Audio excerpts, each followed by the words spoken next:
100 Verde Boulevard, 100 Verde Boulevard, Greenville First Bank. On the day of the robbery, I was sitting at Lawrence Road and Interstate 85 working criminal enforcement on the interstate. 1045 is possibly in progress. We got information of a male going inside the bank with a mask on. Unit could be 10-5. So being right there when the tones went out that the call was coming in, we basically jumped off the interstate right onto the exit ramp, and we were on Verde at the bank within just moments. 25 3/4, your unit's on 85, we're en route, we're almost 10-6. When he first walked in, I did not make any eye contact with him. I mean, when he walked in, he seemed to know where he wanted to go, what he wanted to do. Units 10-5, be advised there's supposed to be a subject inside the bank with a Halloween mask on with his hands in his pocket. Subject has on khaki pants, a dark jacket. He was calm at first, trying to make us calm, read the letter and everything, but that letter, his notes were the things that he demanded and what he would have done were just so awful in itself. Well, based on prior experience with bank robbers, he was totally different in the fact that he never went to the teller line. He came straight in and went to Melinda and then included me. And from the beginning, he told us he was going to kill us and that he wanted to die. And he was very convincing. Most bank robbers want to get in, get the money, and get out. And he, I believe because of financial problems, he had a death wish. I believe that he thought if he killed us, that y'all would kill him. Units be advised, further information on the subject is inside the client services office at this time. There was a weapon that was presented. The threat was very evident. Realizing later that it was a loaded weapon and, my life was very much in danger. Being held there for as long as we were was, a lot more intense than anything else I'd been in before. When we got on scene, the first thing I remember is a guy coming out of the bank, and he was nonchalant. He wasn't running. It just, he just looked at me with this look and said, "There's a guy in the bank with a gun."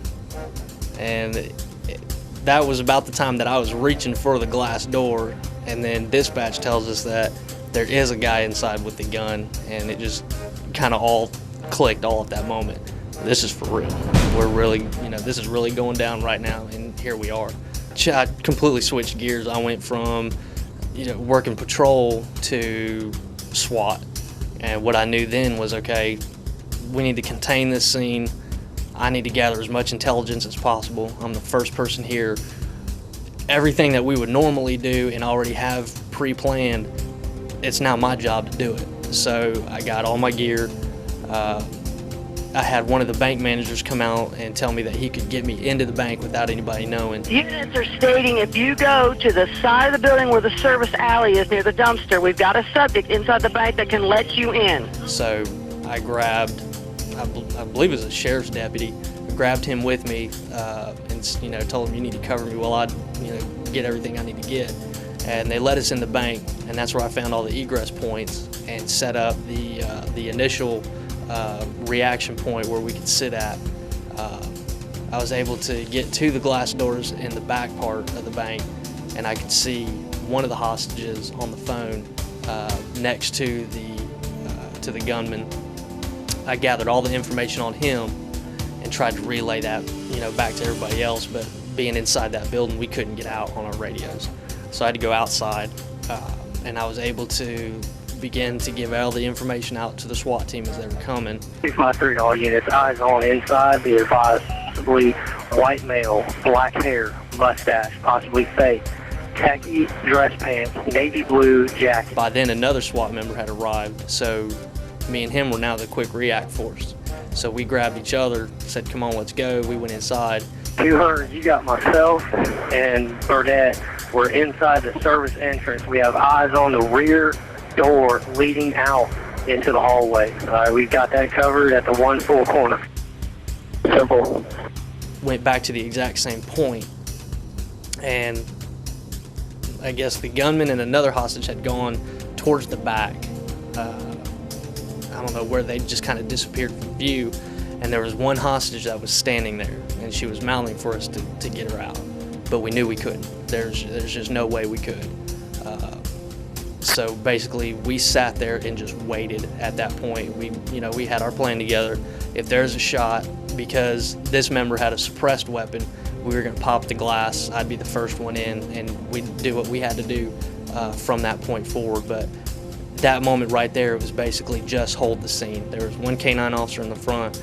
There were both of us covering the two exits on the rear, and we waited for as long as we anticipated it would take for the SWAT team to show up. You're watching the 10 o'clock news on Fox Carolina. Tonight, live team coverage continues of the hostage situation at an upstate bank. We want to show you a live look at where it all happened at the Greenville First Bank along Verde Boulevard. We'll be back live with new information just ahead. I received a call from dispatch that there was a bank robbery on Verde. Advised dispatch to activate the SWAT team and had them responding. I also responded to the scene. We already had some SWAT units on scene, and they had already started giving out information over the SWAT channel. Our protocol is the first SWAT team members that get there start giving out the information over the SWAT channel, so the other SWAT team members are already briefed by the time they get there in critical situations, so that they're ready to respond and don't have to have a long briefing. That was being done over the SWAT channel, so when I got there I already had a lot of information that I had received, and we made a plan to go ahead and enter the bank because the bank was getting ready to go on lockdown. Part of their security is at 5 o'clock. The bank, all the bank doors locked for entrance. They're only allowed to exit out of. So I made the decision to go ahead and enter the bank at that time. We went in the bank, set up two teams. The bank is designed, has kind of an odd design as an L, and we had part of the team on one side looking through a glass door and part of the team on the other side looking down the hallway directly at the counter where the hostage taker and the hostages were standing. Once we had him contained, I sent part of the SWAT team up to clear the 2 floors above this in this office building and got out those people. Once they were out and those floors had been cleared, the rest of that team joined us back up, and we just set up, and the hostage negotiators had started negotiating.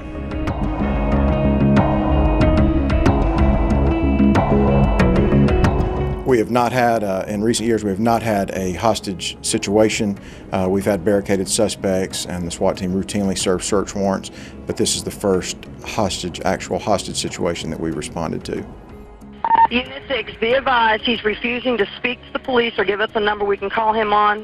They state there's 2 females in the office with him at this time. I didn't feel that we were going to make it out alive. I mean, he threatened us repeatedly that he was going to take our lives. At one point where he did say, I'm going to fire 2 shots. One's going to be in the ceiling, and the next one's going to be in someone else, and it wasn't going to be him. Well, I knew it was going to be me. He was cowering behind me with a gun behind my head. So I was holding on to Lorraine because Lorraine, a grandmother, there's pictures of her grandchildren there on the desk, and I just felt like, if anything, I could just protect her, because I already had to get her involved when I was asked to get someone else involved in, which I didn't want to. So that was my, I just felt like it was going to end that day. He constantly told us that he would kill us. In the letter that he gave us, he told us that there were several of them. They were prepared to die, and we would die with them.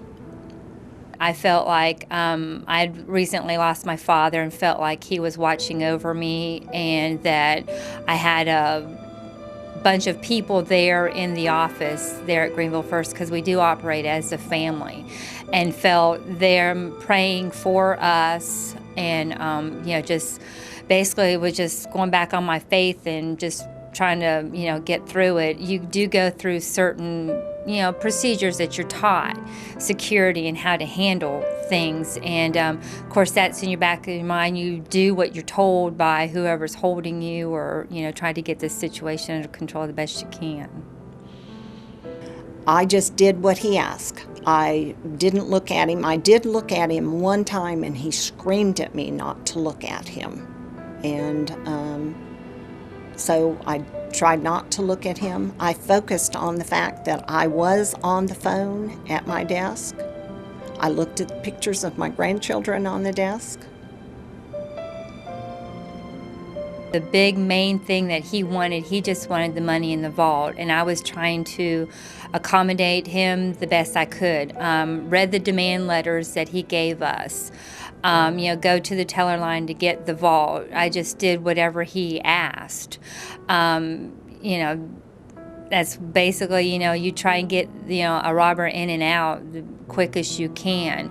We're unsuccessful in getting what he wanted, but just trying to say, I'm working on it. We're trying to get you what you want so you can get out of here.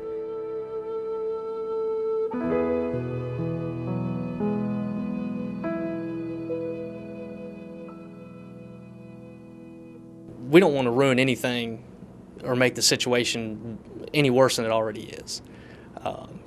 What we're going to do at that point, once everything is contained, is just that. We're going to contain it. We are going to react when we have to. Once I was able to get outside and start giving information out, the negotiation team had shown up. So at that point, I could give information to them and let them know what was happening, what they had, and let them take that portion of the incident over, and then I could brief the SWAT commander and let him know what we had, get the other SWAT team member that was inside, get him relief and get him more support where he's at, and then I could join the rest of the element, because at that point I had all the information basically. So as long as we could contain it and let the negotiation team do what it is that they're trained to do, then that was the best scenario. There were a few complications. We did find out this was an office building. The bank is on the lobby floor, main floor. There was 2 floors above that. Once we got him isolated and contained, we did clear those floors. Once that was done, we had him contained, and we let the negotiators do their job. One of the main problems we had was communication. At the time, we did not have headsets. We have gone to 800 megahertz radio system and did not have headsets compatible with those radios. We have since purchased those headsets, and we now have them, and they've really helped us out.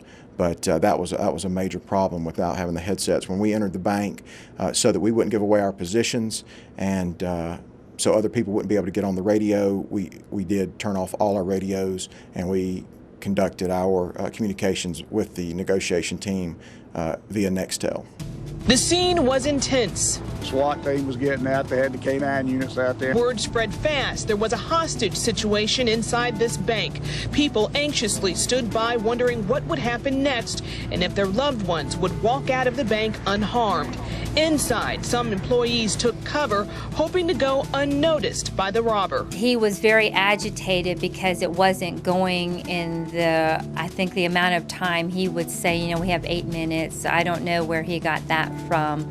But he seemed pretty good. He knew that we were working on trying to get things done, what he wanted. But he was pretty, angry, and he wanted the money. He was very definite and very adamant about getting the money, and if he took lives or not, that was consequences he'd have to deal with. Well, I first called 911.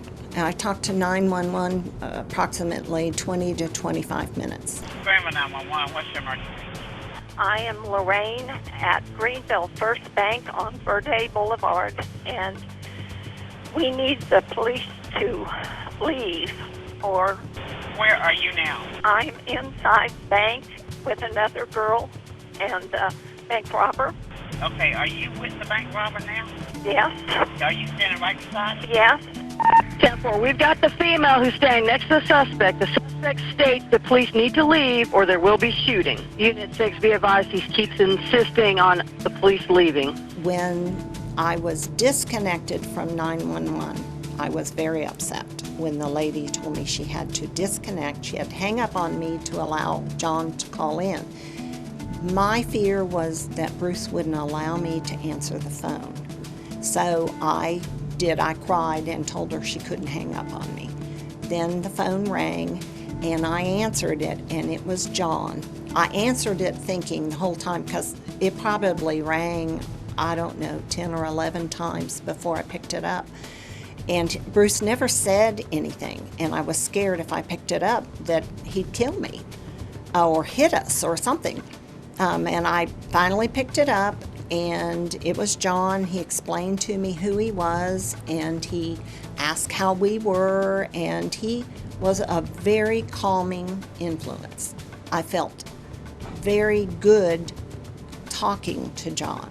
I felt like he was truly helping us, or trying to help us. He kept reassuring us that we were doing great, that we were going to get out, that it would end peacefully, that he would take care of things. He was so calm that it would have been hard for me to have stayed,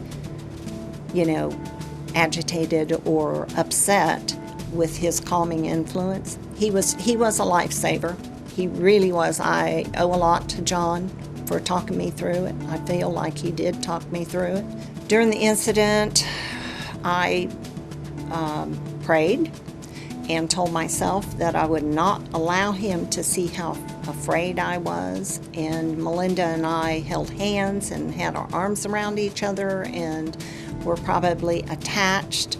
I think we drew on each other's courage and helped us to get through that. Inside, it was complete turmoil. Outside, I was calm. Outside was just, everything was being done rotely, but inside, I just wanted to cry. There were several times when I thought I would just start to cry because I truly believed we would die. I don't feel like we did anything in particular to calm him down. He never was calm. He constantly screamed and railed and, about everybody that he knew at the bank and how they were doing him and that he could see people. And every time he thought he could see someone, he screamed he was going to shoot us because he thought he could see someone. And that, he wanted to die and that he wanted to take us with him. I felt it was very personal. There were a couple times it did become critical. The one that stands out the most for me was, I believe he had told both the ladies to get down on their knees. And I remember the SWAT commander coming around. It was me and another team member, and he let us know, if this goes south, it's y'all, so get ready. And that selector switch went from safe to fire, and I was ready to do what I had to do. And that was a pretty tense little bit. It seemed like it lasted forever. I mean, it felt like it lasted 30, 40 minutes, and it was probably only 60 seconds, if that. I mean, in the actual realm of time. But it seemed like it lasted forever, and I knew right then and there we were going to end this because it was just going south. But our negotiation team, is as good as they are at what they do, were able to, quell his rage or whatever he had going on, and bring him back down so that everything could end the way that thankfully it did. We were inside the bank, 15 yards away from where the hostage taker and the hostages were. And there was a couple times where you could tell the emotions got high from what the hostage taker was saying to the hostages. He told them to say, call their families, say goodbye to their families. That obviously to us was not a good sign. He told them one time to get down on their knees. I didn't think that was a good sign either. I had an immediate action team ready to take action if we needed to do so. But we stood down and waited. The negotiators were able to work that out with him. When he felt like he was going to get somewhere, like he was going to get the money, there was a turning point. I don't know if he felt relief that we knew who he was toward the end. That's what finally brought him down, because I think once we realized, I don't know if he felt like he could talk to us on a different level. He asked for us to pray for him, not for ourselves, but just for him. At one point, I thought that I could have got Lorraine and I out. That's when, I realized that, you know, the people had left the teller line, and that it was hard getting somebody out there into that situation to get the money out. So I went back to the office and asked for Lorraine to step out with me. And at that particular point, I thought we could get away, but other things turned, and other things were made visible to him, a police officer, and then that's when he followed us out. I thought at that was a point that we could, and then once we were trapped behind the receptionist desk, I really didn't think we were going to make it out. Until we had asked if we could go. Lorraine had asked if we could leave and take the gun with us. And then at that point, I realized it was all over with. Until I actually saw the 2 police officers out in the parking lot motioning us down there, did I really feel at that point safe, that we were away from him, away from, you know, that he couldn't shoot us or anything. When we took him into custody, he was very calm. He did what we told him to do. I think he was surprised that we came from behind him. He turned and was facing some glass doors. I think he expected the SWAT team to be coming in from outside. He didn't realize we were inside, basically right on top of him. And when he turned and faced the glass doors, and the arrest team approached him and told him to get on the ground, he did so immediately and was taken into custody without incident and seemed to be very calm. I walked him to the car, and he said he wanted to speak to John, which was one of the negotiators he was talking to, and so we got John over to talk to him. The way that we train, we know that historically that containment and negotiation it has a 95% success rate, and that's the way we train, and that's what we did in this incident. We isolated the hostage taker so he didn't have free reign to move about the bank, and contained him just in that lobby area. And then we let our negotiators do what they do best, which is negotiate and talk with him and get him to give up. And they did that, and he did give up, and we did have a very successful ending. First on Fox, a bank robbery suspect behind bars. Our camera, the only to catch him close up in cuffs. Here he is being taken in for questioning after police say he held 2 women hostage at a Greenville bank. And tonight, all these people are safe. We watched as they ran from the bank in an office building next door, fleeing for their safety, protected by the SWAT team. It all happened at the Greenville First Bank on Verde Boulevard near Lawrence Road, very close to Interstate 85. Just after 5 o'clock tonight, Greenville police say the hostage negotiations ended successfully, with 2 hostages being released and that suspect taken into custody. Our ultimate goal is peaceful resolution. We don't want anyone hurt. We don't want any of the hostages hurt. We don't want any of the police officers, SWAT team, or other officers hurt, and we don't want any bystanders hurt. So this was, we achieved our ultimate goal in this incident. We routinely work with the crisis negotiation team. We train with them at least once a quarter. Obviously, seeing this incident, the way it unfolded, you could tell that the training paid off. Both of our teams are part-time teams. They routinely work together during their regular jobs. They're detectives, they're vice detectives, traffic officers, road officers.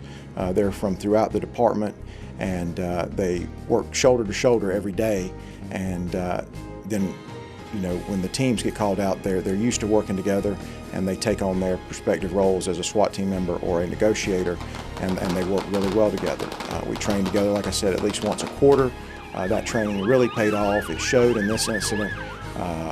You know, the SWAT team has full confidence in the negotiating team, and we think they have full confidence in us. We know what their job is there to do, and they do a good job at it. And they've got a lot of training recently, and really do a great job. The SWAT team, they do a great job. They are well trained and well prepared to take on any task that's set before them also. So the two just meshed together very well and responded to this incident.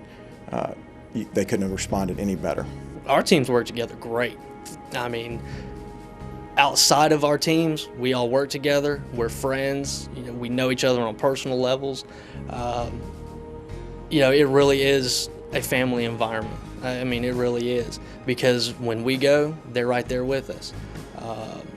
You know, we can't do our job without them, and vice versa.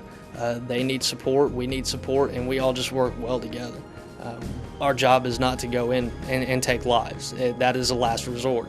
So if the negotiation team can do what they do and bring the entire situation to a happy resolve, that's what we're all in the business for. I felt everything. I did not even realize how much manpower, police were present there in the office until later I was told. The response was just overwhelming, and to this day I wish I could just thank everybody for being there for us. There is nothing that I know of that could be done different that day. Everybody responded to their training. It was obvious. Everybody did what they were supposed to do. And just responded very well. I have nothing but accolades and praise for everybody involved in the whole incident, including the hostages. Them remaining calm obviously helped out our situation. The Highway Patrol, Sheriff's Department, EMS, everybody that responded and helped us out, everybody did the right thing, and it was a big team effort, and we couldn't have done it without anybody, and I have nothing but praise and accolade for all of them. It's my personal belief that everybody that day was where they were at because they needed to be. The best officers showed up as fast as they could to grab what they could, to do what they could. The negotiation team was just down the road, so it couldn't have worked out any better. I mean, there was no lag time. It may seem forever, being on the inside, but I mean, things flowed like. It was just a well-oiled machine that day. Nothing could have been done better. It was perfect.